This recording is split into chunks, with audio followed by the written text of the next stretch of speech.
Has Isaiah Bond completely tanked his 2025 NFL draft stock? That might be the case. We're going to break that down here. The Texas wide receiver who at one point during the summer was considered to be a potential riser, potential future first-round pick because of his elite speed, his ability to separate and create for himself after the catch. He showed lots of that at the beginning of the year. He showed lots of that in spurts, but his finish was brutal. Ryan, if you had to describe in just one sentence, who is Isaiah Bond and where do you think he would realistically get drafted? Isaiah Bond is a volatile pass catcher. At his best is a dynamic space weapon who could win in multiple ways, and at his worst, can't catch the football. He's going to be a wide range of opinions on him. If you get the best of him, he could be a plus starter on the NFL level. If you get the worst, well, could be a little bit of a journeyman. Talking strengths here, he is explosive as all heck. Yeah. He is probably going to have one of the best 40 times for any of the receivers at the NFL Combine. Long speed, acceleration, it's all in that elite category. He's also great at changing direction. He's just so much that you look for in this package of a deep threat receiver.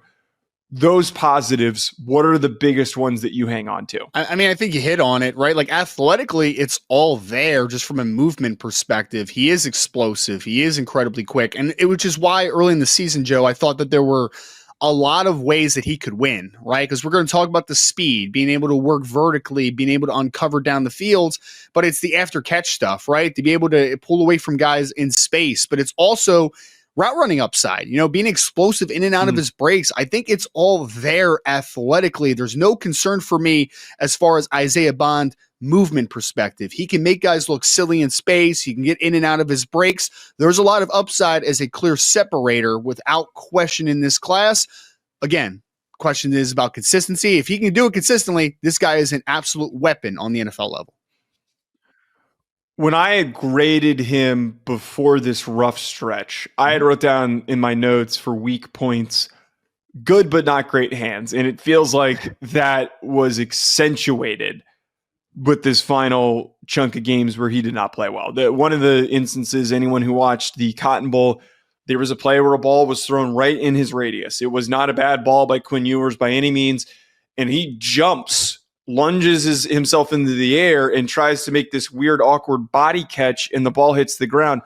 What could have been, I think, a pretty pivotal play in that game, he did not step up to the occasion, and he just looked awkward in doing so despite being such a good athlete. That has to be the leading cause for concern if we're talking weaknesses. I think two biggest things for me, and one works off of what you just said, is that I think he lacks confidence in himself right now, which is why you're jumping instead of just attacking the football in the air. You are not confident in your ability to catch that ball, which is why you're elevating, right? But I think it all comes back to one major issue.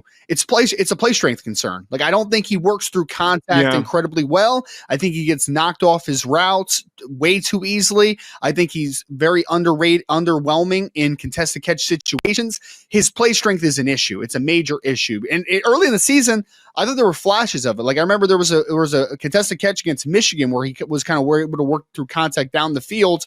During the course of the season, you saw more and more just his inability to counteract physicality. And on the NFL level, even if you're a Z that's going to play off the line of scrimmage a ton, there are still going to be a lot of instances where you're going to have to work through press, where you're going to have to work through contact, and you're going to have to work through traffic ultimately. So that ability to work through traffic and that play strength, I think, is a big concern right now for Isaiah Bond.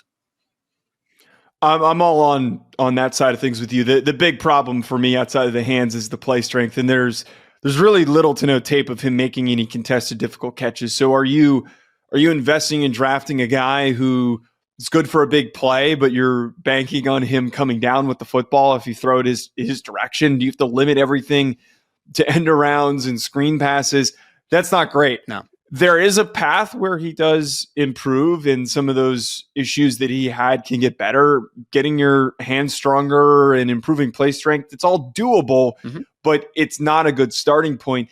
I still think that there is the bones of a guy who could be a day 2 pick. Where he goes on day 2, I'm not sure. I think that the NFL is going to see his speed. He's going to run a great 40 time, and that's going to be enough for him to go somewhere in the 3rd round. Yeah. Well, by the way, him and his agent, I implore you, run at the combine. Please do not overthink this. Run at the combine. That is going to be your biggest driving force for his stock improvement. But where would you realistically select him? For me, making the pick, he would be an early day 3 dart throw. Like, he's a 4th rounder to me right now based upon where he was the later stages of the season. But if I'm projecting forward, kind of to your point, I think the NFL is still going to take him day 2. I still think he's going to be a top 100 pick because it's not a great wide receiver class. And the NFL falls for speed all the time and dynamic playmakers. And we know there's going to be NFL coaches that say, I can fix that. Right? Like, I can't teach him to be fast.